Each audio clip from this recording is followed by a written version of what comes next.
Guys, মিতার রান্নাঘরে তোমাদের সকলকে স্বাগত। আজকে আবার একটা অত্যন্ত টেস্টি রেসিপি নিয়ে চলে এসেছি। সেটা হচ্ছে মাছের মাথা দিয়ে কচুর তরকারি। এই যে মাছের মাথাটাকে ভেজে রাখা হচ্ছে, মানকচুর তরকারি। মাছের মাথাটাকে ভেজে রাখা হচ্ছে। আর কি কি উপকরণ আছে চলো আমরা জাস্ট এক ঝলক দেখে নিই। এই যে এখানে মানকচুটাকে ভালো করে সিদ্ধ করে রাখা হয়েছে। আর নতুন আলু দিয়ে যেহেতু করছি, এই জন্য নতুন আলুটাকেও ছাড়িয়ে ভালো করে পরিষ্কার করে ধুয়ে আলু রাখা হয়েছে, সিদ্ধ করা হয়েছে না, হ্যাঁ সিদ্ধ করে রাখা হয়েছে। আর মশলা কি কি নেওয়া হয়েছে চলো এক ঝলক দেখে নিই।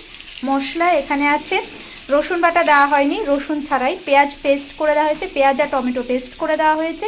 তার মধ্যে দেওয়া হয়েছে আদা বাটা, হলুদ গুঁড়ো, জিরের গুঁড়ো, লঙ্কার গুঁড়ো, কাশ্মীরি লঙ্কার গুঁড়ো আর নুন। এই হচ্ছে উপকরণ। কড়াইতে গোটা জিরা আর তেজপাতা ফোড়ন দিয়ে সেদ্ধ করে রাখা আলুটাকে ছাড়া হয়েছে। কিছুটা নাড়াচাড়া করার পর তারপর সেদ্ধ করে রাখা মানকচুটা দিয়ে আবার কিছুটা নাড়াচাড়া করে তারপর যে মশলার মিশ্রণটা দেখালাম সেই মশলার মিশ্রণটা দিয়ে একটু বেশ ভালো করে নাড়াচাড়া করা হচ্ছে। নাড়াচাড়া করার পর তারপর ভেজে রাখা মাছের মাথাটা দিয়ে এখন ভালো করে নাড়াচাড়া করা হচ্ছে। ভালো করে মশলাটাকে ভালো করে কষাতে হবে, সেই জন্য কষানো হচ্ছে।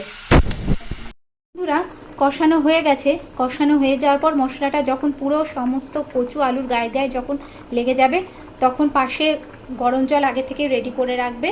সেই গরম জলটা দিয়ে দেওয়া হয়েছে। যে যেরকম গ্রেভি খাওয়া পছন্দ করো সেইভাবে সেই অনুযায়ী নামিয়ে নেবে। আমরা বেশি ঝোলঝোল নামাবো না, একটু মাখা মাখা ঘন ঘন মাখা মাখা না তৈরি করব বলে ওই জন্য বেশি জল দিইনি।